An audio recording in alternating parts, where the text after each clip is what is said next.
बदले से पर क्षेत्र में स्वर्ग नामक शहर में बेशुमार स्वर्गदूत रहते थे। हर एक की अपनी खास भूमिकाएं और कर्तव्य होते थे। सभी मिलकर पूर्ण सद्भाव और शांति में रहते थे। इन स्वर्गीय प्राणियों में माइकल भी था, जिसे स्वर्ग में उसकी ताकत के अलावा उसकी बुद्धि और निष्पक्षता के लिए भी जाना जाता था। स्वर्ग में माइकल का जीवन आनंद, उद्देश्य और दिव्य राज्य की शांत सुंदरता से भरा था। स्वर्ग खुद एक दिखावा था, जहां सोने की सड़कें अनंत प्रकाश के नीचे चमकती थीं और हरे भरे बगीचों से क्रिस्टल की तरह साफ नदियां बहती थीं। फूल जो कभी नहीं मुरझाते थे और फलों से लदे पेड़ जो रत्नों की तरह चमकते थे। यह स्वर्ग एक अद्भुत दुनिया थी। माइकल ने अपने दिन स्वर्ग के गेट्स की रक्षा करते हुए और उसके निवासियों के बीच शांति बनाए रखने में बिताए। वह महादूतों के बीच एक नेता था जो भगवान की इच्छा के प्रति समर्पित था और हर व्यक्ति, बड़ा या छोटा, के प्रति उसकी करुणा का सम्मान और प्यार करते थे। उनकी बातचीत अक्सर दूसरे आर्कैंजल्स के साथ होती थी, जहां वे आत्मिक मुद्दों और स्वर्ग और नीचे की दुनिया दोनों के कल्याण की चर्चा करते थे। वे काउंसिल हॉल में इकट्ठा होते थे, जो सृष्टि की महिमा को दर्शाती थी।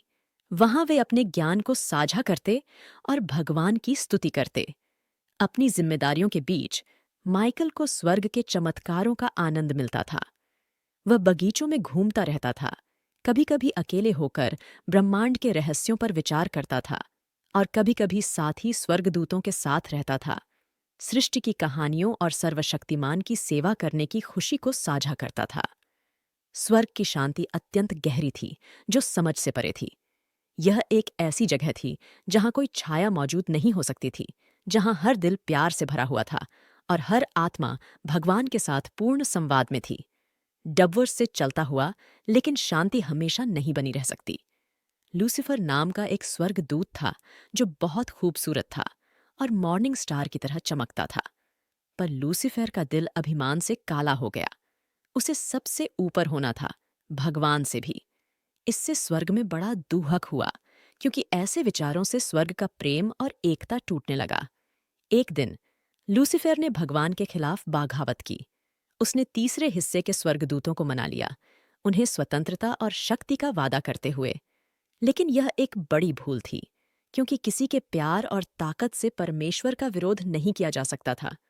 माइकल ने लूसीफर के विद्रोह के बारे में जानते ही उसे जल्दी कार्रवाई करनी थी, ताकि स्वर्ग और शांति सुरक्षित रह सकें। परमेश्वर ने माइकल को निर्देश दिए थे कि वह वफादार स्वर्गदूतों का नेतृत्व करे और लूसीफर और उसके अनुयायियों से LADD ही। यह एक अलग लड़ाई थी, प्रकाश और अंधेरे के बीच होने जा रही थी। स्वर्ग के दिल में लड़ाई का दिन आ